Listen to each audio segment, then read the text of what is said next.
சுஜாஸ் குக்கிங்கில் ஒரு சூப்பரான ரெசிபி தான் பார்க்க போகிறோம். அது பன்னீர் பிரியாணி தான். வாங்க அது எப்படி செய்யலான்னு பார்க்கலாம். அதுக்கு மிக்ஸி ஜாரில் மல்லித்தழை, புதினா,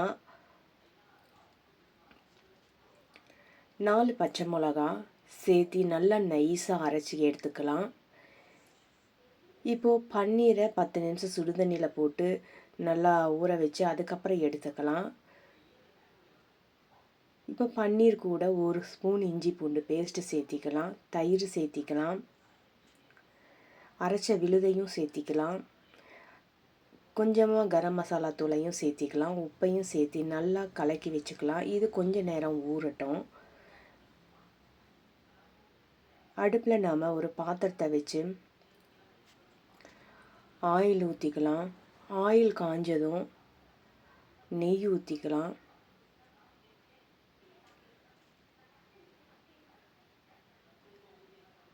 இப்போ பட்டை, கிராம்பு, ஏலக்காய், அன்னாச்சி மொட்டு, பிரியாணி இலை இதையெல்லாம் சேர்த்து நல்லா பொரியட்டும்.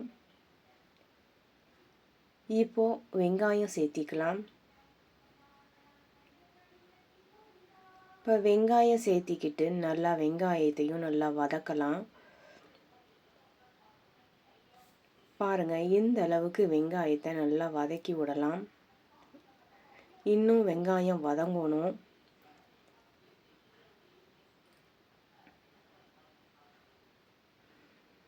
பாருங்கள், வெங்காயம் நல்லா வதங்கி ப்ரௌன் கலர் ஆயிடுச்சு. இப்போது 3 பச்சை மிளகாய் சேர்த்திக்கலாம், தக்காளியும் சேர்த்திக்கலாம். சேர்த்தி நல்லா வதக்கி விடலாம்.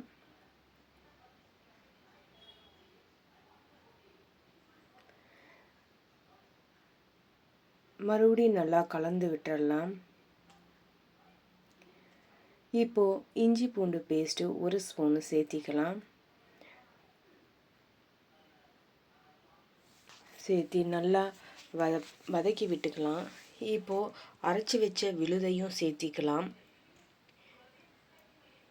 இது எல்லாத்தையும் சேர்த்திட்டு நல்லா வதங்கி வரணும்.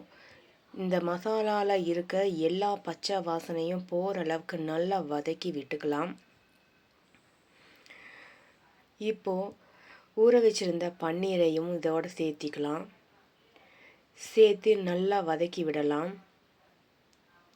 இது ஏற்கனவே அரை மணி நேரம் ஊறினால நல்லா சாஃப்டாக இருக்கும். பன்னீர் பஞ்சு மாதிரி இருக்கும். அதனால் வதக்கி விடும்போது பார்த்து எடுத்து போட்டு அந்த மாதிரி தான் வதக்கி விடணும். இல்லாட்டி பன்னீர் உடஞ்சிரும். நல்லா பக்குவமாக வதக்கி விடணும். அந்த பன்னீரில் இருக்கிற மசாலாவோட பச்சை வாசனையும் போகணும். நாம் பன்னீர் ஊற வைக்கும் போதே தயிர் ஊற்றுறதுனால இப்போ தயிர் ஊற்ற வேண்டியதில்லை. இப்போது நல்லா வதங்கியாச்சு. இன்னும் ஒரு முறை கலந்து விட்டுக்கலாம். இங்கே பாருங்கள், இது மாதிரி எடுத்து போடணும். இப்போது அரிசிக்கு தேவையான அளவு நம்ம தண்ணி வச்சுக்கலாம்.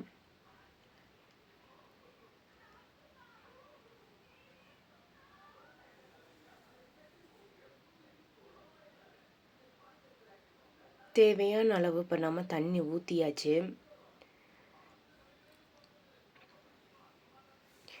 இப்போ நல்லா கலந்து விட்டுக்கலாம்.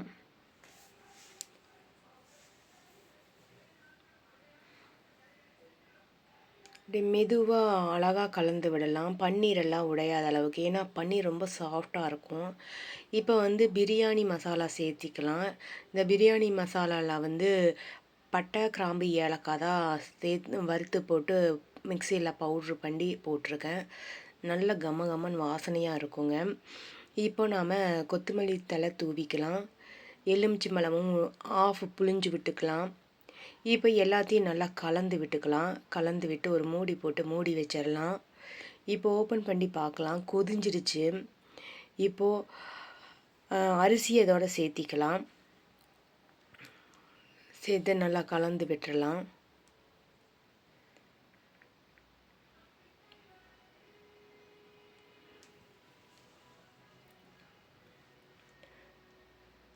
நல்லா கலந்து விட்டாச்சு. இப்போ ஒரு மூடி போட்டு மூடி வச்சிடலாம். கொஞ்ச நேரம் கழித்து ஓப்பன் பண்ணி பார்க்கலாம்.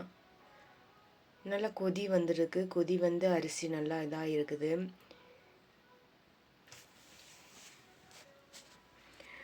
இப்போ தம் போடுற ஸ்டேஜ் ஆயிடுச்சு. இப்போ நாம் தம் போட்டுடலாம். நல்லா மட்டன் தட்டி விட்டுட்டு தம் போட்டுடலாம்.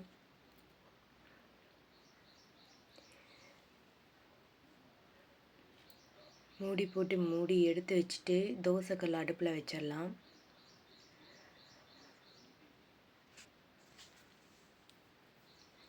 தோசைக்கல் அடுப்பில் வச்சு அடுப்பை ஆனில் வச்சிடலாம். அதுக்கப்புறம் எடுத்து பிரியாணி பாத்திரத்தை மேலே வச்சிடலாம், தோசைக்கல் மேலே.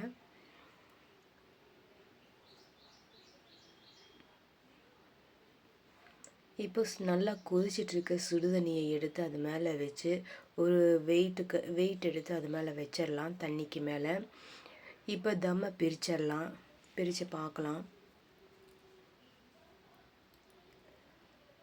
அரை மணி நேரம் கழித்து தான் தம்மு பிரிக்குதுங்க, உடனே பிரிக்கலை. பாருங்கள், சூப்பராக பிரியாணி ரெடி ஆயிடுச்சு. கொத்தமல்லி தழை தூவிக்கலாம்.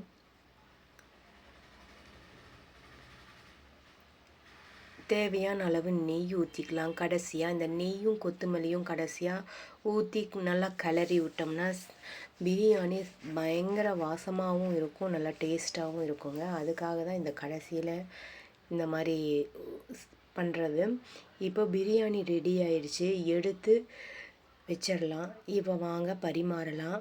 சூப்பரான அருமையான பன்னீர் பிரியாணி ரெடி ஆயிடுச்சு. க்ரீன் சிக்கன், தயிர். வீடியோ பிடிச்சா லைக் பண்ணுங்கள். தேங்க்யூ.